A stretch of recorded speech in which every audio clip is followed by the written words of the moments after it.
Hi, everybody. Welcome to 8 Minutes of College with your holistic college coach, Renee Bailey. I am here with Brinn, who is just an absolute awesome individual and that I wanted you all to hear from. So I'm going to allow Brinn to introduce herself first off and tell everybody rather why she is so awesome and what she's doing. So Brinn, take it away. All right. Thank you, Renee, for such the warm welcome. I'm super excited to be here today and to talk with you about one of my favorite topics, which is mental health. And so that's really what I'm most passionate about. So I'm Brinn Langdale, and I'm a marriage family therapist. And I work with individuals who are dealing with stress, anxiety, depression, trauma in their backgrounds, things like that. And I am also a youth mental health specialist. And I've been working with youth basically since I was a teenager. And so over half my life, I have been working with young people, either as like a mentor, an educator, an advocate, program director, and most recently as a therapist. So I've been a school-based therapist in a variety of schools, and I also have a private practice. And so I work a lot with young people, mostly because I know what I was dealing with when I was young, and I really just try to be that adult that I wish I had had at that time.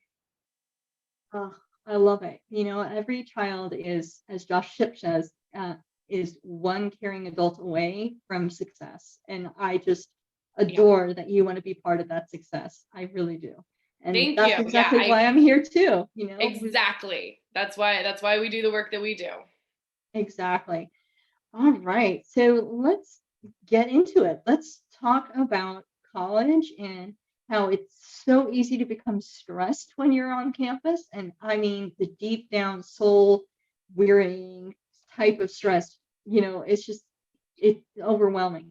Talk to me about the causes and the physical effects that stress has on our bodies and if our bodies are really meant to be stressed all the time like this. Like it seems like we're constantly feeling stressed, doesn't it? Yes, it does. And as college students, stress is a huge part of life. And on a very basic level, stress is a part of everybody's life, right? It's super natural. We all experience stress of some kind. And that's a good thing because our bodies are designed to deal with stress, right? It's designed to kind of move with the ups and downs. If we think back when, humans were evolving, there was lots of life-threatening situations that were really stressful. We have to worry about saber-toothed tigers attacking, or things like that. So the body evolved in a way that could tolerate feelings of fear, overwhelm, and stress. So when we feel overwhelmed and stressed out, our body's nervous system kind of goes into autopilot, right? So like our heart rate increases, our muscles get tense, we start to sweat, and then our body produces these hormones like adrenaline and cortisol. And that really allows for our bodies to either fight whatever predator is coming or to run like heck and get out of there. So these things are our body's way of protecting us, right? For survival. But the problem comes in when we are feeling stressed all the time, 24/7, right? There might not be this predator coming after us. We might think, oh, by me taking this test, our body can't tell the difference between taking a test and a predator coming after us, right? Yes, And right. so when we're in school, when we're in college, when we're at work, something comes up and boom, our body goes into this stress response. And again, heart rate increases, muscles tense, and then our body gets flooded with these hormones. Right. Now, if we have those hormones in our bodies all the time, it can make it a really unhealthy experience for our bodies, right? So when you're living with what's called chronic stress, right? Stress that happens all the time, you're not giving yourself a break. The body doesn't Mm, have time to come down and create a new baseline, right? It's like we're always kind of operating up here, and that can open us up to negative health impacts. Like stress can be linked to headaches, migraines, hair loss, weight gain, respiratory issues, heart issues, stomach aches, ulcers.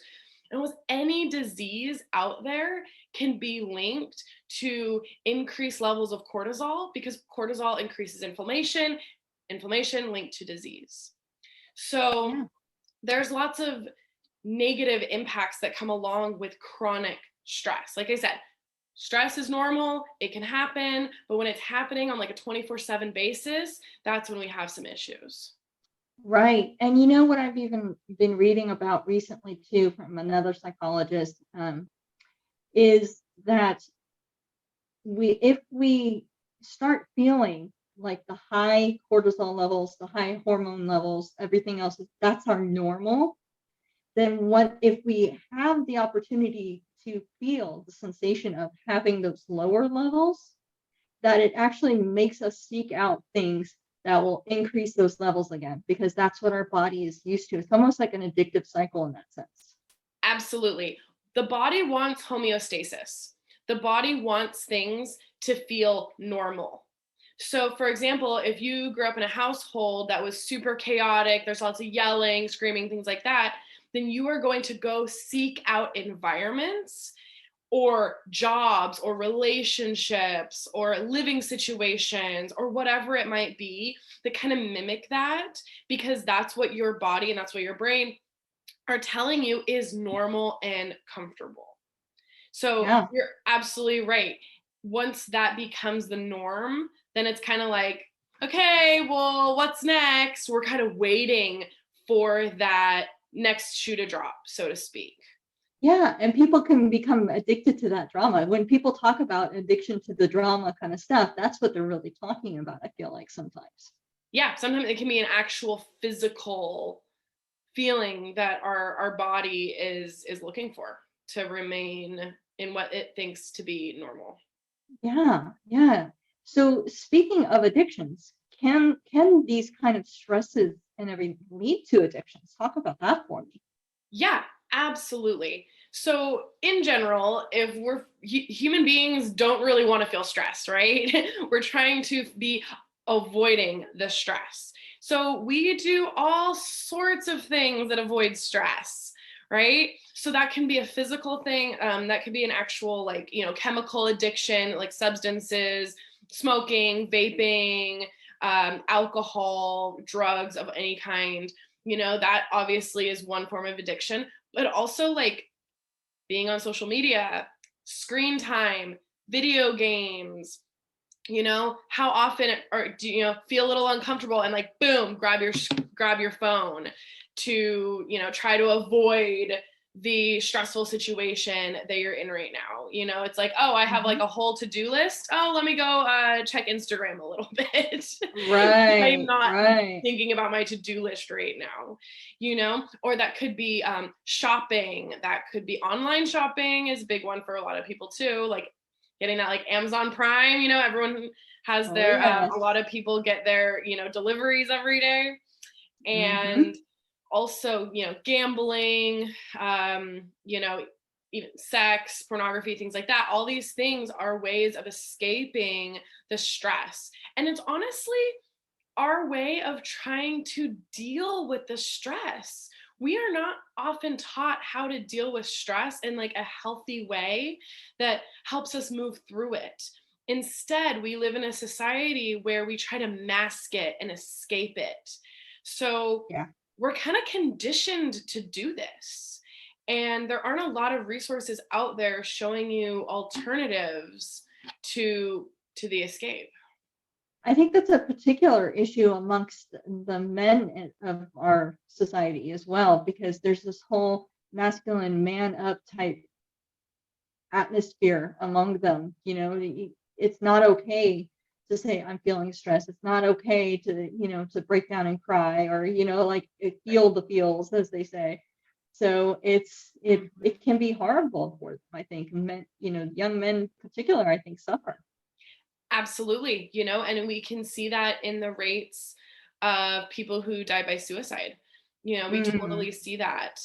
And we see that in people who are just having really hard times, because in our culture, females especially are kind of raised with this idea of, oh, we're going to talk to our friends and we're going to do this and we sit around and talk, and whereas males are more raised in an environment where we're going to play sports and we're going to do this, and like we're not going to spend a lot of time talking.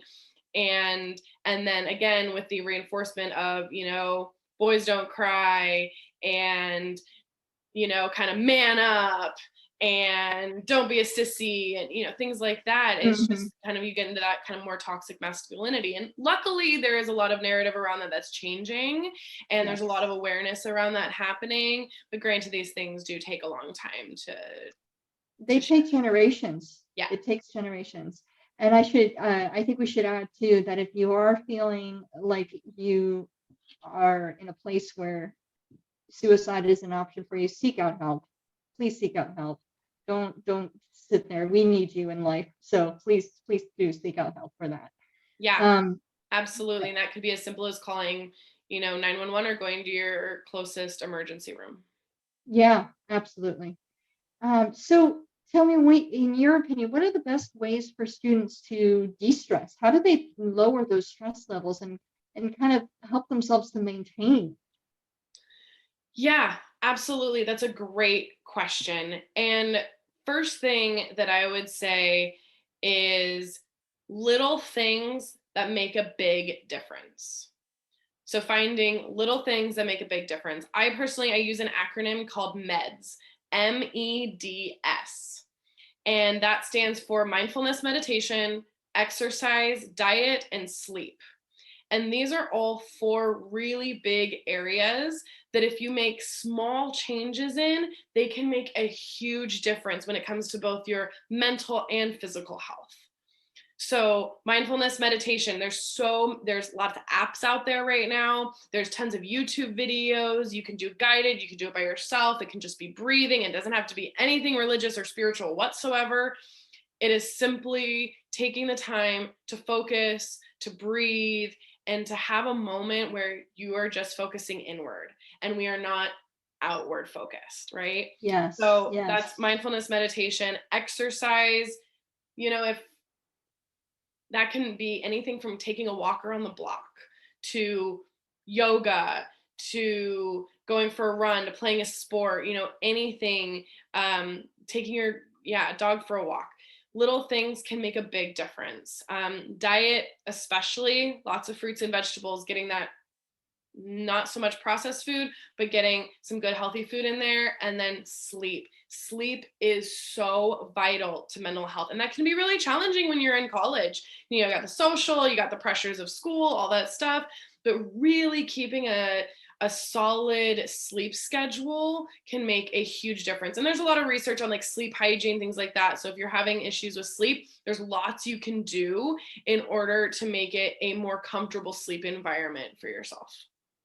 Yeah, no, actually I was watching a Netflix. I know this is going to sound really weird. Don't get your medical advice from Netflix, please don't. But I happened to be watching something that was done by physicians, and they were talking about the importance of sleep for teenagers and especially teenagers. Yes. And they told the story of a young woman who was in Australia and had really severe problems trying to get to sleep earlier and getting enough sleep for in her senior year of high school and everything. And there were certain things like, they had her do a nightly routine to get into bed and all this kind of stuff. So there are things that you can do to improve your sleep that are really simple and just methodical things that you can do at night just to get yourself in bed and get some sleep, and making sure that you're managing your time during the day so that you can get in bed at the same time can be a struggle too, but you can do Absolutely. it.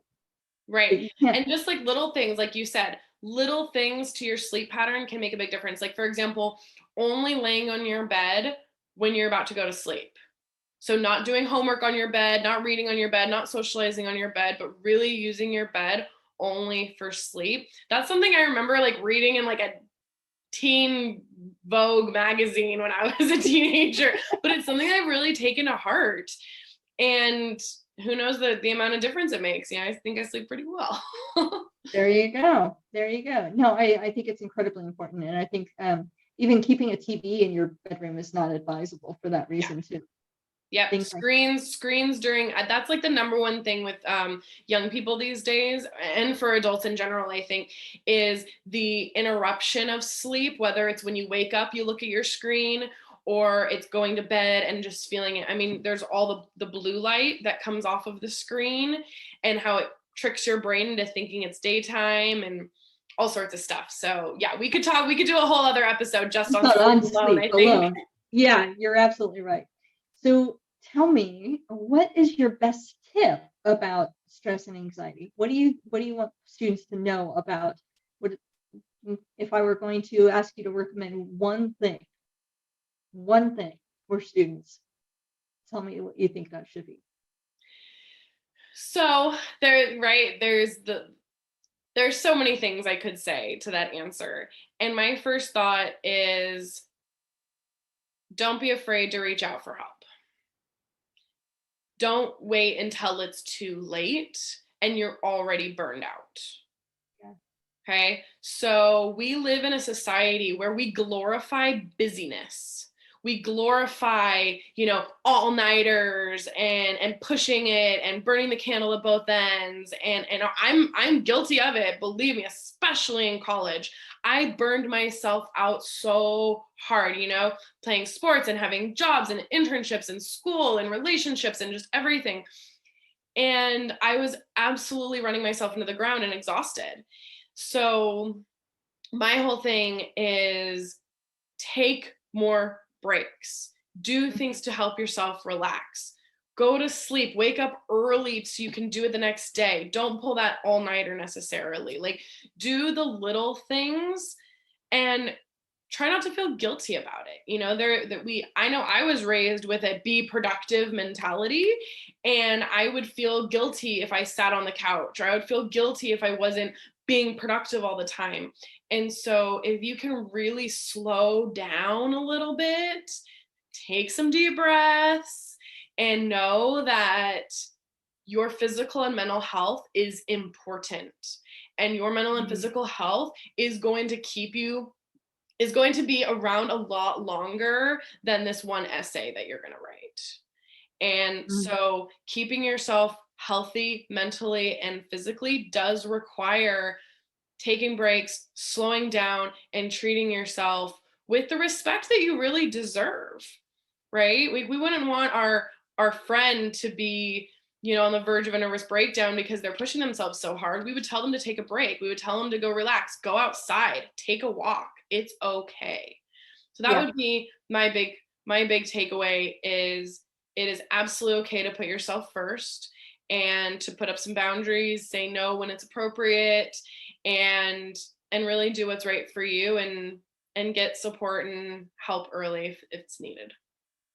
And I love the acronym that you used before, meds. I love that. So it's like, are you taking your meds? And I Exactly. don't mean Exactly. I love that. I love Yeah. that. So, oh my goodness, Bryn, you have dropped some really wonderful gold nuggets on our students today. And I thank you so very much for taking the time to be with us. Yeah, Thank you absolutely. again. Thank you And you so can much, Renee. I really appreciate it too. absolutely. I'm glad we could get together and do this. Thank you guys for listening to 8 Minutes of College. If you want more, you can always subscribe. And this has been your holistic college coach, Renee Bailey. Thanks again. I think we're good.